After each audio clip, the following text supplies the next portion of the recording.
that might help. That might help. 3-2. Stephen Guareno, Carolina Sports, right here with Coach Bullet. Man, we're here at the Top Rank Gym. Who are you helping out here? I got Robert Merriweather, the third, King Rob. I also got Jalen Phillips, Jalen No Playing Phillips. I help out as many people as I can around the city in these gyms that really think that they could do something, and I believe they can do something. I try to give them a hand. Good to be busy. Good to be busy. Busy man. Let's talk about this fight real quick. The return of Teofimo Lopez at 140 pounds. Looking strong, man. What do you expect to see from Teo at 140? I think with him at 140, he's definitely going to be a little bit stronger, of course. He's a dog. Teo is between me and you, Teo and Rolly's only two that jumps out there to do things other people won't in boxing. 135 and 140 now. I mean, I don't know exactly how he's going to transition to the 140 power with some of them guys up there, but with his talent, his hard work, I mean, Teo's a monster. Man, you just mentioned Rolly. He was talking about moving up to 147 to fight Errol Spence. Yeah. He's definitely talked about just being a big lightweight. Is he staying at lightweight, or is he really going to go to 147 and try to trace Errol Spence? Well, the thing is about weight classes, most of them are only like 5 or 10 pounds, 5 pound different, 5 pound. It really don't matter. If you know how to fight, you know how to fight. But if you can make that weight, now that gives you the advantage. I would say the guys at 35, don't try to move it to 140 or 147 fast because, you got a little bit of money and you're comfortable. No, the bigger the sacrifice, the bigger the reward. So why go to 40 or 47? Yeah, if it's a fight up there that you want, or a fighter that talking shit or whatever, and they want some smoke, yeah, fight them. We ready to fight any fucking body. I mean, it's boxing. We fight. You know what I'm saying? At the end of the day, it could be 35. Rolly can make 130.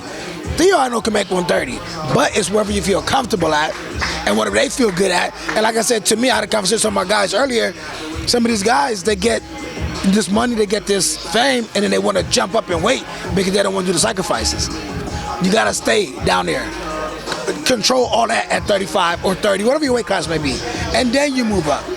Move up as a true champion. Move up as a champion. That's my only advice to all the guys moving up, even in different weight classes, from 54 to 66. Make sure you're a champion first at that weight and then go up, unless you got somebody that want that smoke. Then you go get it. A lot's been made of Gervonta versus Ryan at 135. Obviously, you saw Gervonta up close. What did you see from Gervonta in that Rolly fight, and how does his fight with him and Ryan, if it were to happen, how does that play out? With Gervonta, to me, I think his boxing ability is overrated. I think he's a great counterpuncher. He has a lot of experience, and he does have pop. But at the end of the day, what we did with Rolly with him, if Rolly would have stayed concentrated, we'd have won. But going into Ryan Garcia and Tank, I do think Ryan need more head movement and more of agility to be successful versus Tank. Tank is a dog. Don't ever get it twisted. Rolly, Tank, Teo, those guys are dogs at 35, period. Man, another fight I just want to get your take on as a great boxing mind, man. Hopefully we get it. The announcement keeps getting pushed back, but Crawford Spence, hopefully it gets announced soon. It sounds like November. With those guys as a coach, if you were on Team Spence, right, what are you telling him? Be worried, you got to focus on this. If you were on Team Crawford, what are you telling him? Hey, Spence does this really well. You got to worry about that. Well, if I'm on Team Spence, I'll tell, Errol Spence, listen, keep doing what you're doing.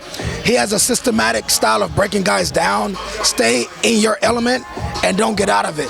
If I'm in Terence Crawford camp, I'm telling him, listen, don't get angry, don't get emotional, stay on the task. Crawford got a dog in him. He's a mean guy, but at the same time, I feel like he lets his emotions get the best of him sometimes, and he will get out of his element to get you out of there. When Errol Spence, he's just more tactical and more systematic of a breakdown. You know what I'm saying?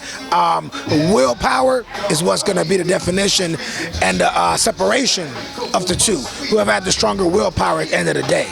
We both know Terence got hella willpower. Spence got hella willpower. Spence is a dog inside. Terence is a dog. It's a 50-50 fight. That's what boxing needs to be more about. 50-50 fights. All this guy going against that guy, we know who's going to win. That's bullshit. is being that you said it's about Willis, I 100% agree with you. I kind of feel also like both guys hate being the last person hit. They want to be the last person to hit you. Start and finish. Start first, finish last, because that's the key. Like if you come out of a break, you want to be the first person to go. If a comment's done, you want to be the first one to finish, and then you get up off the line and move laterally. But this is one of those fights that I'll pay. I don't like front row. I like to be in the second tier. But for this one, I like to be right there to hear the shots. Right, you want to know hear? what I'm saying? Yeah. I gotta be first 3 or 4 rows. Wow. Absolutely. Man, it's going to be incredible. Hopefully we get the announcement soon. Last one I want to get your take on, man. Canelo versus Triple G, the third one. Triple G's, 40 years old, coming off of the KO win though. Canelo's, moved up to 75 his last time out. Didn't go his way. How does it work out now with them coming together at this point of their careers? Canelo is going to be Canelo versus Triple G. He's going to dominate Triple G. He already has his number. If Triple G had a chance, Triple G would have beat him at a younger age and in the prime of their career. Right now, Canelo lost to a 175, almost 200 pounder in Bivol. Bivol's a big boy. He's smart. He's long. That's not really a loss to Canelo. That's him jumping out the gym, slam dunking, trying to go talk, trying to get somebody that nobody else will try to get to make the fans happy. Same shit Theo did against Loma, same thing Rolly did against Tank. Those are the type of fighters that you have to respect, you gotta love. We're fan friendly, Theo's fan friendly, Canelo fan friendly. They're gonna give you the fight whatever is on that contract, whatever's on there. I would like to see Canelo versus Charlo. I'd like to see Canelo versus Benavidez. I'll buy front row tickets to those fights as well. The Triple G fight, Canelo's not gonna lose Triple G. Sorry. Do we see those fights? You feel maybe next year, obviously Canelo, I want to say, has the Triple G fight. I want to say maybe a John Ryder, that's the rumor, but he's kind of done with the zone officially with this part of his contract. I want to say at the end of this year. Do you think we see a Charlo and Benavidez? I would like to start 2023 off in boxing with a bang, seeing those fight in 2023. 2022 already solidified itself. If we get the Errol Spence and Terence Crawford fight, we don't need nothing else than that for 2022. We're going to 2023, boxing alive again. Let's move again, start strong with 2023, first quarter. You know what I'm saying? Oh, you know what? I just remembered Usyk Joshua. Yeah. Obviously, Joshua has Robert Garcia now. Robert Garcia is an aggressive trainer. He wants guys to kind of get into a fight. And I feel like most people, trainers and such, feel like that's what Joshua needs to do. He needs to try to kind of bully the smaller guy. But, Usyk isn't a whole lot smaller. You know what I mean? Usyk is not that much smaller. Usyk is high skill. Right. People trying to get that shit twisted. Usyk can fight. Joshua, if he's faster, if he is more meaner, like you're saying with Robert Garcia's tutelage and the way he teaches, if he does take that Mikey Garcia aggression like he had at 35 into Joshua and it could change, it would be a better fight for Joshua. But at this point, if he don't make that change, Usyk will outbox him. Guess we'll see, right? Guess we'll see in about a week. Coach Bullet, appreciate your time, brother. Tell the fans where they can follow you, see what you got going on. Anytime. Follow me at Bullet_Beast_Boxing International on Instagram, Cromwell Gordon on Facebook, and Beast Boxing International on my YouTube page. There it is. Thank you so much, sir. Appreciate you.